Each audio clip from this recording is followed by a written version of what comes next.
Halo semuanya, selamat siang. Pada kesempatan kali ini kami dari PKM Batch A Kelompok 1 akan membahas materi seputar phishing. Oke, nah sebelumnya perkenalkan nama saya adalah Nicholas Saputra Gunawan dengan jurusan Cyber Security dan NIM 25401206003. Dan tentunya saya di sini tidak sendiri, ada rekan saya, ada dua rekan saya yaitu Mikal dan Satya. Oke, boleh dikenalin nih diri kalian.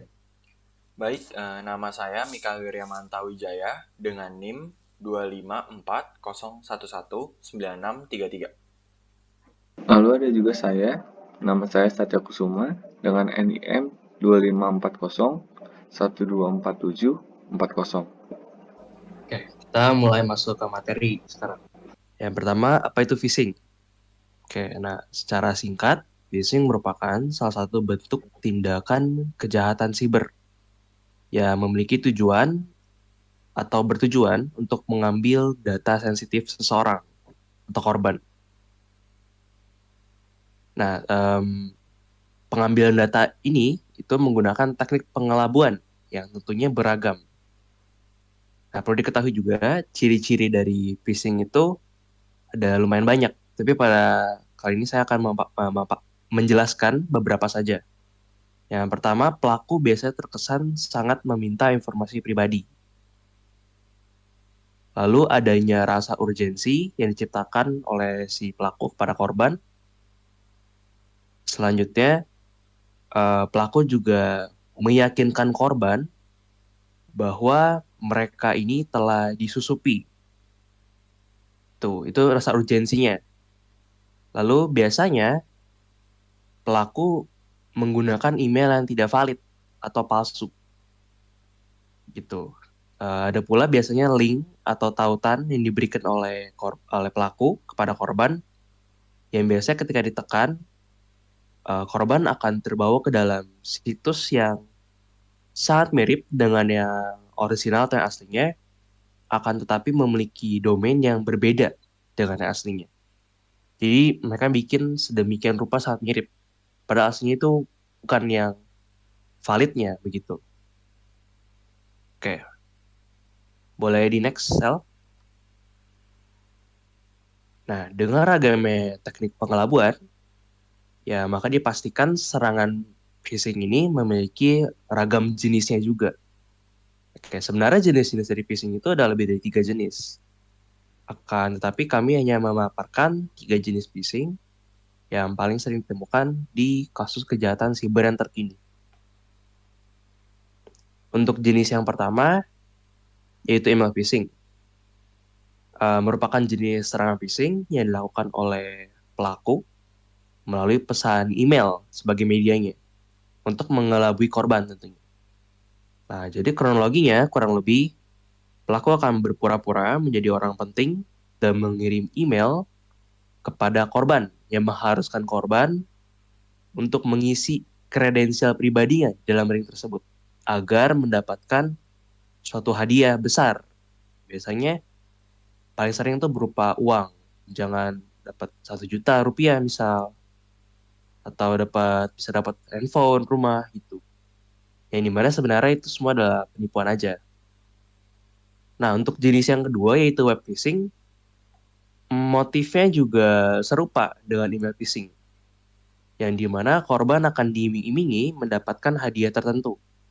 Gitu. Namun yang membedakan di sini adalah pelaku menggunakan website sebagai media tindakannya, yang dimana website akan dibuat semirip mungkin dengan website yang asli atau orisinalnya.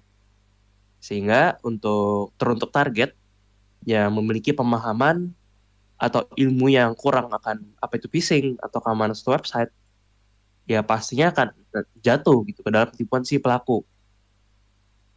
Dan korban pada akhirnya akan mendapatkan dan korban pada akhirnya akan mengisi kredensial dirinya tanpa rasa khawatir sama sekali di website tersebut.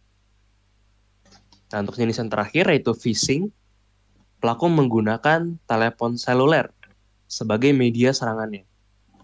Oke, sebenarnya kasus ini paling sering terjadi di Indonesia. Seperti adanya oknum yang mengaku-ngaku sebagai admin dari suatu online shop dan target iming-iming akan mendapatkan keuntungan apabila memberikan sebuah kode OTP yang diinginkan oleh si pelaku. Ya kurang lebih seperti itu, yang dimana malah si pelaku yang mendapatkan keuntungan. Ya karena berhasil masuk gitu, ke dalam akun korban dan mendapatkan kontrol penuh karena sudah mendapatkan OTP si korban. Oke, untuk yang selanjutnya akan dijelaskan oleh rekan saya, Mikael. Baik, berikutnya di sini saya akan menjelaskan salah satu contoh kasus phishing yang sempat terjadi, yaitu adalah kasus phishing Kredivo. Kasus ini terjadi pada 24 Desember 2021 dengan memanfaatkan adanya kebocoran data. Pertama-tama, kronologis terjadinya kasus phishing Kredivo ini bermula ketika pelaku menghubungi pengguna dan mengaku-ngaku sebagai customer service dari Kredivo. Kemudian, pelaku akan mengatakan kepada korban bahwa korban ini merupakan pemenang giveaway, lalu membuat skema penukaran poin. Lalu setelah membacakan beberapa pernyataan kepada korban, si pelaku juga dibekali dengan kredensial korban, seperti NIK korban beserta nama lengkapnya, sehingga korban yang dihubungi dapat merasa yakin bahwa ini adalah customer service dari Kredivo ini sendiri. Setelah membuat sang korban itu yakin, pelaku mengirimkan tautan situs dari web phishing yang sudah dibuat sedemikian rupa agar si korban memasukkan kredensial akun Kredivo-nya beserta PIN dan kelengkapan yang lainnya ke dalam situs yang telah dirancang pelaku. Setelah mengisi semua kredensial beserta PIN-nya, lalu diikuti dengan kode OTP, akhirnya kredensial korban dapat sepenuhnya diserahkan kepada pelaku. Lalu pada motif kasus ini, begitu korban memberikan semua kredensialnya, pelaku akan memanfaatkan kredensial tersebut untuk melakukan transaksi yang besar pada salah satu situs e-commerce, yaitu Bukalapak. Di mana setelah kejadian phishing ini terjadi, korban akan mendapat notifikasi pinjaman sebesar kurang lebih 10-15 juta. Berdasarkan info dari korban, pelaku hanya membutuhkan waktu kurang lebih 30 menit untuk melancarkan aksinya. Pertama-tama, si pelaku menghubungi korban melalui WhatsApp dengan menggunakan profil Kredivo, seolah-olah pelaku merupakan memang customer service dari Kredivo itu sendiri. Lalu korban begitu yakin bahwa ini merupakan customer service dari Kredivo, lalu korban mengikuti semua yang diminta si pelaku, seperti mengisi PIN, mengisi nama lengkap dan lain-lain dan kredensial lainnya, hingga mengirimkan OTP kepada pelaku, sehingga akhirnya sang korban ini ditagih pembelian 3 handphone melalui e-commerce Bukalapak. Sebagai tindakan remediasi terhadap kasus phishing ini, masyarakat diimbau untuk tidak mempercayai adanya panggilan yang meminta kode OTP. Karena baik instansi manapun tidak akan pernah meminta kode OTP maupun customer service itu sendiri. Untuk berikutnya, bagaimana terjadinya phishing? Pertama-tama, pelaku memperoleh data nomor telepon korban. Data nomor telepon ini bisa diperoleh kemungkinan besar melalui konter-konter HP yang tersedia, karena konter-konter HP tersebut memiliki data nomor telepon, nama lengkap, beserta alamatnya. Biasa pelaku membeli data nomor telepon ini dari konter-konter tersebut. Lalu setelah mendapatkan kredensial tersebut, pelaku akan menghubungi korbannya dan berpura-pura untuk menjadi instansi tertentu. Seperti halnya pada kasus sebelumnya, pelaku berpura-pura menjadi salah satu customer service di Kredivo. Setelah itu, pelaku karena sudah memiliki kredensial dari calon korban, maka pelaku akan berusaha meyakinkan korban dengan menghubunginya lalu memberitahu bahwa si pelaku memiliki NIK, lalu nama lengkap, alamat, dan lain-lain, sehingga calon korbannya akan merasa bahwa memang itu merupakan customer service dari instansi tertentu. Setelah itu, pelaku akan meminta kredensial korban yang biasanya merupakan kode OTP agar masuk ke dalam akun si korban. Setelah itu, setelah korban memberikan seluruh kredensial yang dibutuhkan, maka pelaku mendapatkan kredensialnya dan akan menyalahgunakan kredensial korban, baik melakukan transaksi fiktif atau menggunakan untuk kepentingan pribadi, maupun bisa menyalahgunakannya dengan menjual kredensial ini di berbagai situs black market atau situs lainnya, situs online lainnya. Berikutnya akan dijelaskan bagaimana terjadinya email phishing oleh rekan saya. Oke, jadi email phishing ini bagaimana sih bisa terjadinya? Nah, pertama pelaku akan mengirimkan email dengan penawaran yang sangat menarik kepada korban.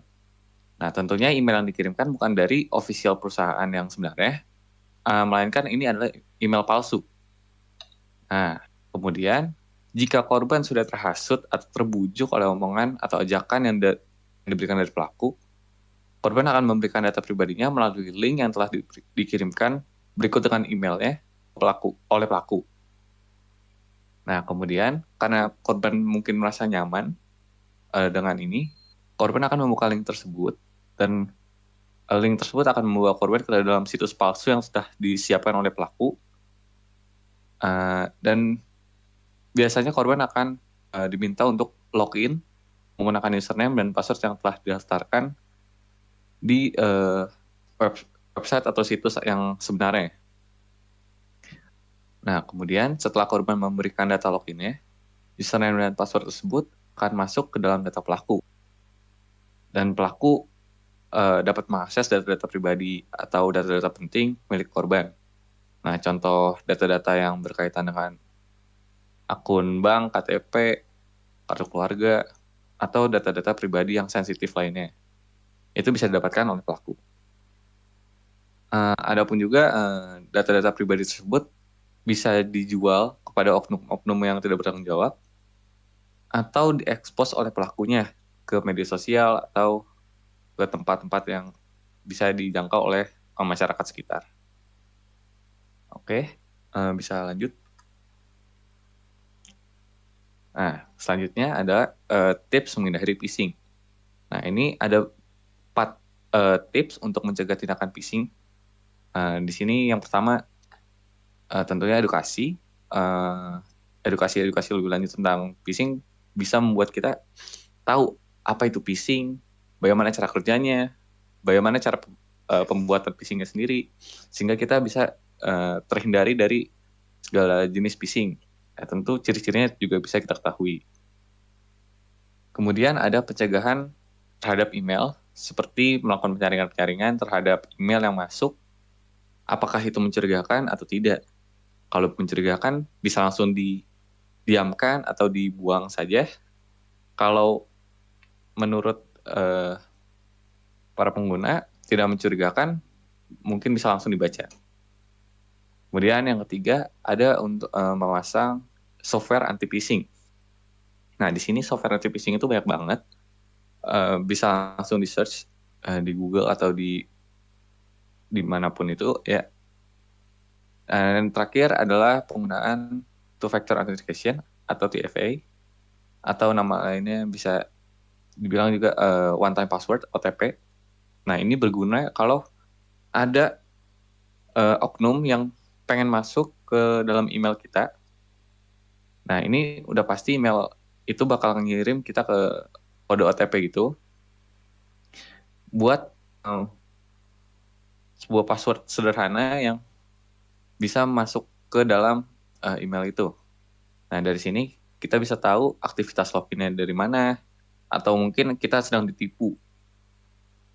Nah, walaupun dari ada 4 cara itu, tentunya edukasi tetap menjadi yang terbaik. Karena dengan adanya edukasi, kita bisa mengetahui ciri-ciri phishing atau bagaimana modus-modus dari para pelaku phishing ini. Oke, lanjut. Oke, selanjutnya ini ada quiz. Nah, di quiz ini ada pertanyaannya. Nomor 1, ini manakah yang merupakan salah satu dari jenis phishing? Yang A, mobile app phishing. B, phishing. C, missing. D, pushing. Oke, lanjut. Berikut adalah tujuan utama dari serangan phishing. A, mendapatkan kredibilitas seseorang. B, menunjukkan eksistensi diri. C, masuk ke dalam sistem pemerintah. D, memancing emosi teman. Yang ketiga, apa itu phishing? A, teknik menghipnotis orang. B, tindakan kriminal yang bertujuan untuk mencuri data pribadi seseorang. C, tindakan peretasan sistem. D, salah satu teknik pemancing. Selanjutnya, berikut adalah tips untuk menghindari serangan phishing. A, menggunakan software anti kriminal. B, mengaktifkan OTP. C, menekan link yang belum terverifikasi. D, kabur dari kenyataan. Lalu, bagaimana cara mendeteksi situs phishing? A, meminta teman untuk menekan alamat URL. B, menyebarkan alamat URL ke media sosial. C, periksa nama domain atau evaluasi URL situs web. D, memastikan expired day suatu situs. Jawabannya? Oke, untuk jawabannya 1 itu B, 2 itu A, 3 dan 4 B, 5 itu C. Sebagai penutup, kami menghimbau kembali dengan banyaknya motif dari penipuan phishing ini untuk kalian lebih berhati-hati dan tidak mudah percaya instansi tertentu yang menghubungi atau bahkan meminta kode OTP. Sekian dari presentasi kami. Terima kasih.